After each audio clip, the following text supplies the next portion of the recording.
माझी बायको मनानं कमजोर आहे, मला ठाऊक आहे. आणि सांगायला गेला तर तुझी ती मैत्रीण नाही आली? कोण मैत्रीण? काल नाही का आली होती तुझ्या बरोबर? नाही, इलाजाने असं सांगावं लागते की मुंबई सोडून गायब हो बाई, गायब हो. वनिताबाईंचा खून झालाय. वाकणीसांच्या माणसांनी केला खून. एरवी तरकळ्या फोडणारा सिंहाला सॉरी पण म्हणतात. तुला सकाळी ते दिसले की नाही? ते नुसतं ट्रेलर होतं. ताटा शेजारी लाल गुलाब ठेवून जेवण्याचं वय राहिलं नाही हे का? त्यामुळे आता संशयाची सुई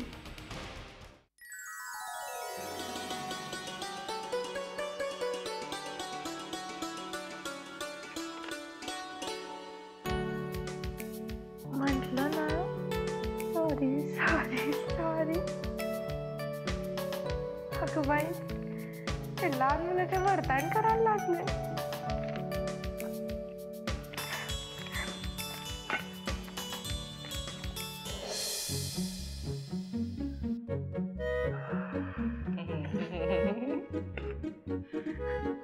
मजा आहे.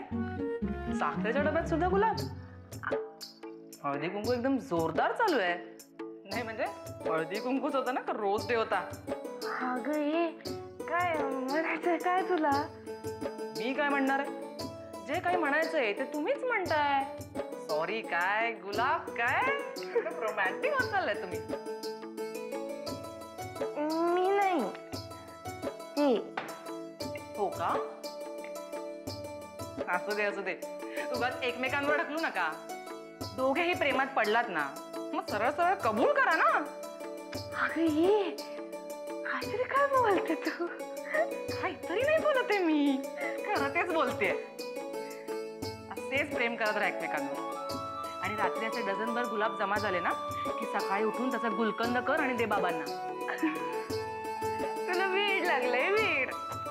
मला नाही, तुला वेड लागले वेड.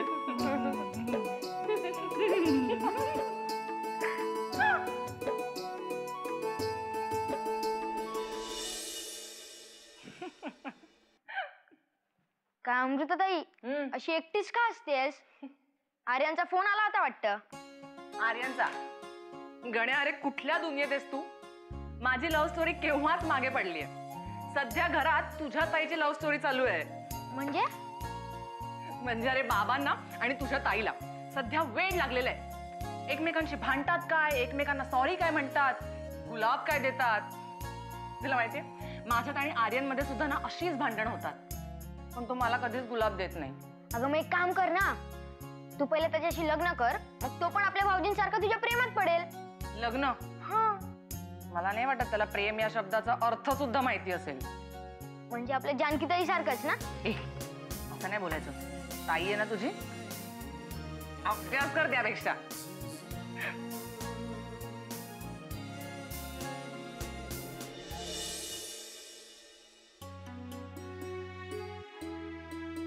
आई शपथ, ही ताई पण आहे ना खरंच येडी आहे. पहिली भांडली आणि नंतर पैसे देऊन गेली, ते पण 1000 रुपये. तुझ्या मस्त पिक्चरला जायचं.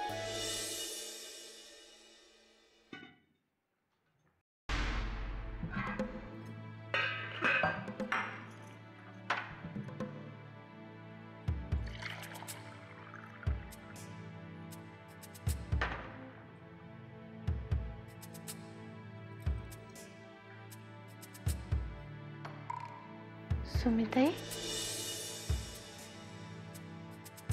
काही बोलायचंय का?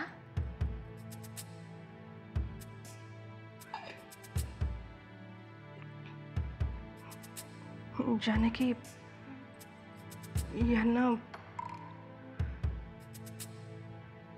यांना वनिता प्रकरणाचा खूप त्रास होतोय. भासही व्हायला लागलेत यांना. आज तर नाही ते बोलत होते. मग आपण काही करायचं का? नाही, कोणी काही करायची गरज नाही. तू फक्त नरसिंह भाऊजींना सांग की यांना अशी कामं नका सांगत जाऊ. तुमच्या राजकारणाची जी काही गणितं असतील ती तुमच्यापाशीच ठेवा. हे बघ, तू रागावू नकोस, पण माझ्या कुंकवासाठी जीव तुटतो ग माझा, म्हणून बोलले. आणि यांचा जीव या घरासाठी तुटतो.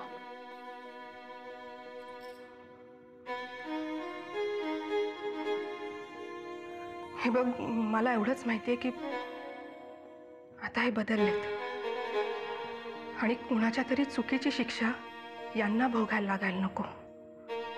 सुमिताई, हे असं काही करणं शक्यच नाही. त्यापेक्षा तू परशुदादांच्या वागण्याचा विचार कर. म्हणजे हे बघ, मला वाटतं आपण यांच्या वागण्या बोलण्यावर बोलणं टाळूच या. गरज नाही बोलायची, कारण कसाही असला तरी तो माझा नवरा आहे, ज्याचं त्याच्या बायकोवर आणि मुलीवर जीवापाड प्रेम आहे. तू तुझा आणि तुझ्या संसाराचा विचार कर.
तुझ्या नवऱ्याचं चुकलं.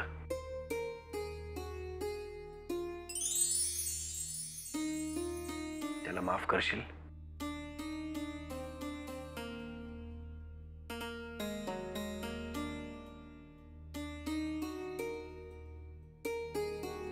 मन माझे ग झाले त्याचे, मोर स्वप्नाचा दारी नाचे, शब्द त्याचे ग मृताचे, स्पर्श त्याचे चांदण्याचे, त्याच्या श्वासाचे त्याच्या डोळ्यांचे गुज सांगते माझं कुंकू. हा हा हा हा कुंकू, हा हा हा हा कुंकू.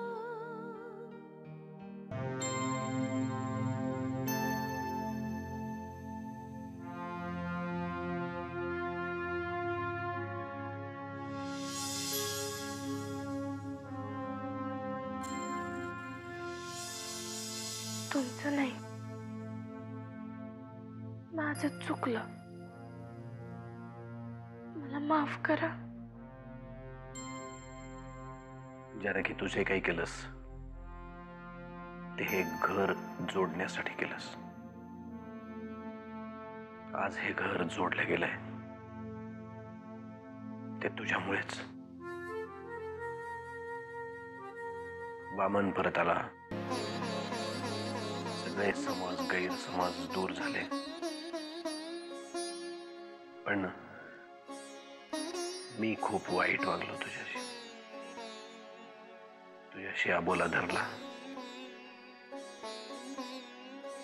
तुझ्या कमरेच्या चाव्या काढून घेतल्या. मला कुठलाच मान सन्मान नकोय, मला चाव्या नकोय, तो अधिकार नकोय, काही नकोय. मला फक्त तुमचं प्रेम हवंय.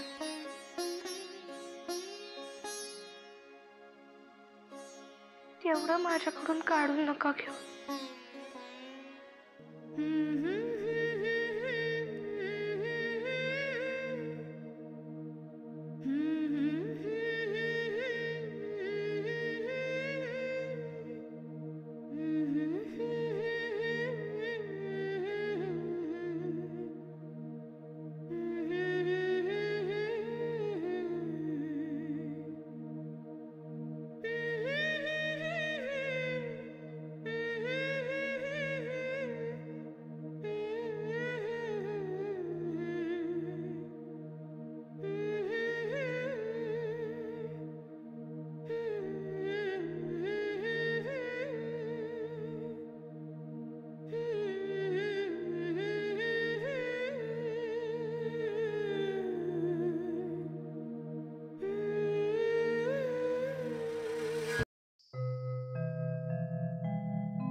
नमस्कार साहेब. काय वाकणीस, कधीतरी मला मोकळा सोडा. प्रत्येक वेळेला तुम्हाला नमस्कार करायला आलंच पाहिजे का? साहेब, माझं काही चुकलं का? नाही हो वाकणीस काका, उलट योग्य वेळेच आलात तुम्ही. साहेब, एवढ्या सकाळी बोलवलं. मला तुमची माफी मागायची होती.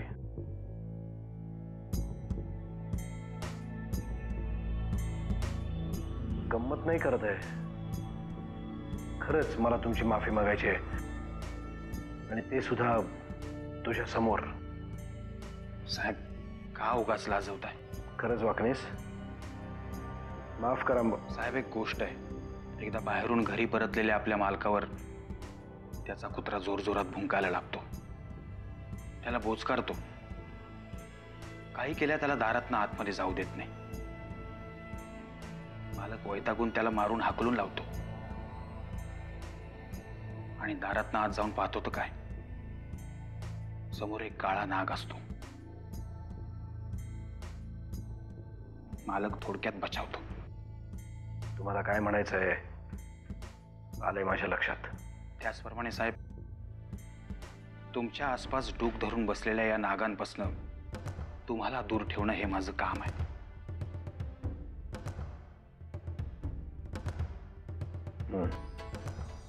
वाकणीस, तुम्ही खाली थांबा, मी आलोच. ठीक आहे साहेब.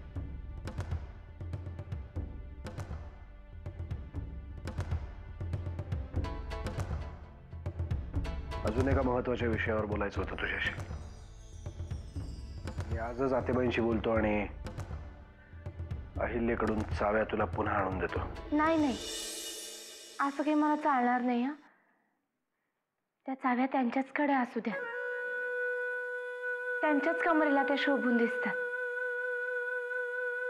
आणि चाव्या त्यांच्याकडे असल्या म्हणजे मला पण 2-4 गोष्टी शिकता येतील ना. मला तुम्हाला काहीतरी विचारायचं होतं. मग तुम्ही रागवणार नसाल तर बोलू?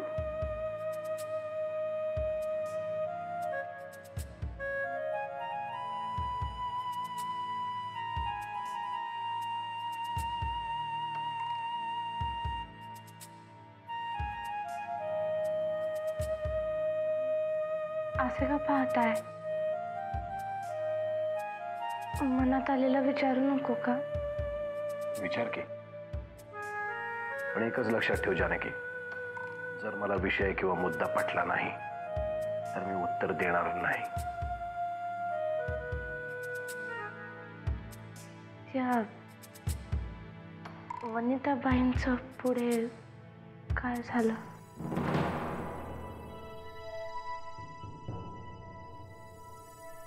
जानकी, तू जेवण खूप छान बनवतेस, पण म्हणून मी कधी येऊन तुला किचन मध्ये विचारलं हे तू कसं बनवलंस? म्हणजे मला कळलं नाही. मी जसं तुझ्या कामाबद्दल तुला प्रश्न विचारत नाही तसे तूही मला विचारू नकोस. मनात आलं म्हणून विचारलं मी.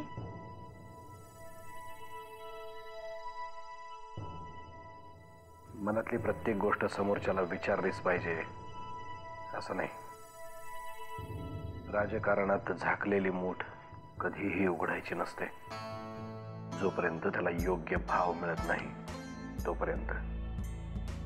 एकच लक्षात ठेव जानकी, मी कधीही अशी कुठली गोष्ट करणार नाही त्यामुळे माझं मन मला खात राहील.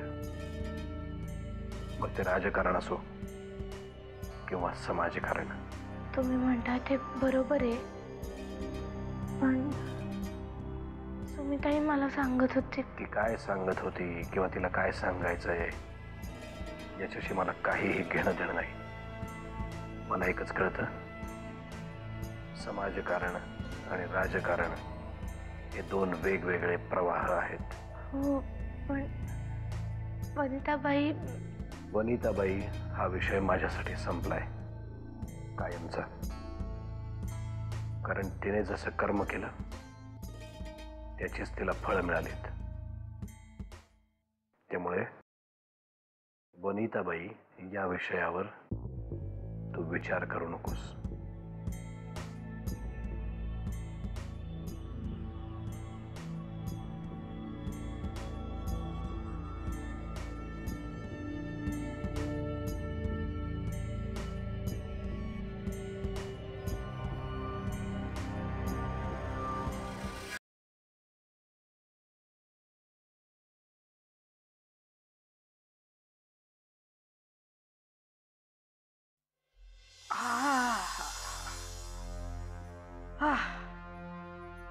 काय बरं वाटलं ग.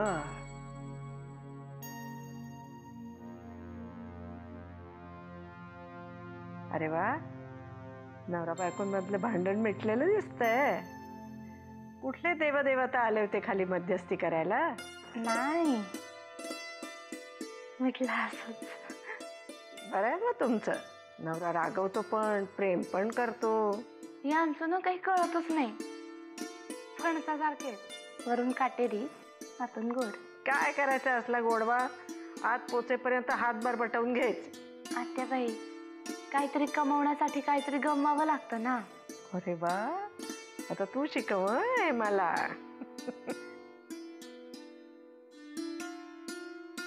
आत्याबाई, गण्याची शाळा आज अर्ध्या दिवसाची असते ना.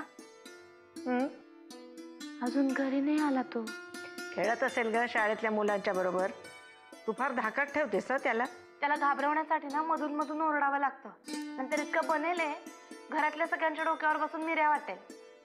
अगं पण म्हणून एवढं धाकात ठेवायचं का? तर काल पाहिलं ना मी कसा चेहरा पाडून बसला होता माहितीये का. तर काय त्याला कुठल्या तरी सिनेमाला जायचंय, मग जाऊ द्यायचं ना. मला सांगत होता काहीतरी जादूचा सिनेमा आहे म्हणे, चष्मा घालून बघावा लागतो. अगं पाठवायचं ग, गंमत वाटते मुलांना. मलाही वाटतं त्याने मजा करावी, पण ती परीक्षेनंतर. आता जर मजा करत राहिला ना तर आयुष्यभर शेतातले ढेकळं फोडावी लागतील त्याला. आत्याजी, आत्याजी लवकर बाहेर चल ना. आता काय झालं? अगं अहिल्या काकू बघ ना. मला तर वाटतंय पांडूचं काय खरं नाही. तू चल ना. चल बाई चल. ऐक, हे बघ पांडू, मी तुला शेवटचं सांगते, बऱ्या बोलानं सगळ्या नोकरांना कबूल व्हायला सांग.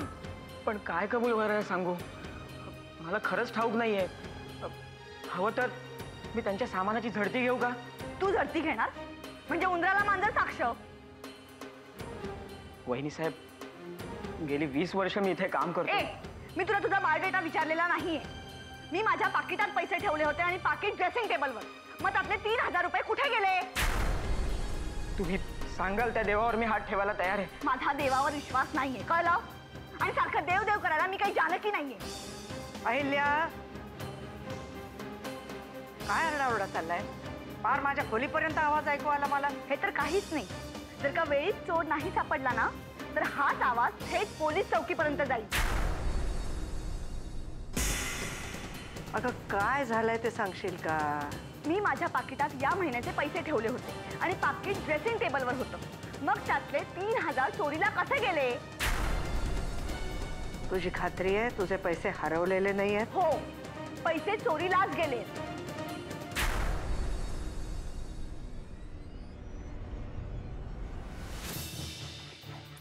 आणि मला चांगलंच माहिती आहे हे काम घरातलाच कोणाचं तरी आहे.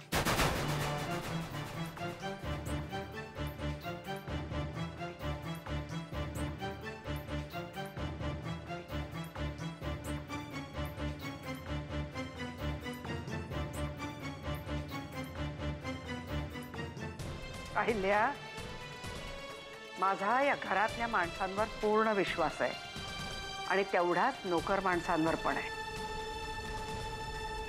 तुला या घरात येऊन फार वर्ष नाहीच झाली, पण मी या सगळ्यांना फार आधीपासून ओळखते. पण आत्याबाई, मी एकदाही असं म्हटलं नाहीये की पैसे नोकर माणसांनी चोरले. माझं फक्त एवढंच म्हणणं आहे की हे काम घरातलाच कोणाचं तरी आहे. मग तो नोकरही असू शकतो किंवा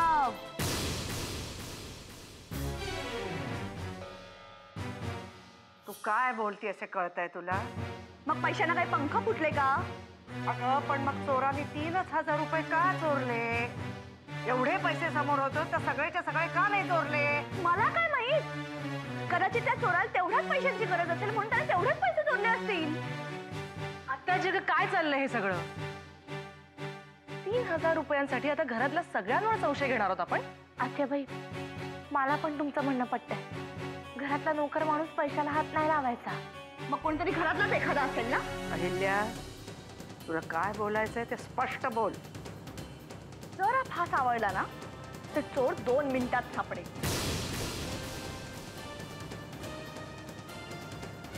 खर तर मी नावही घेतलं असतं, पण मनात आलेली प्रत्येक गोष्ट बोलून दाखवायची नसते. आणि हे मी याच घरातून शिकले, म्हणूनच गप्प आहे मी.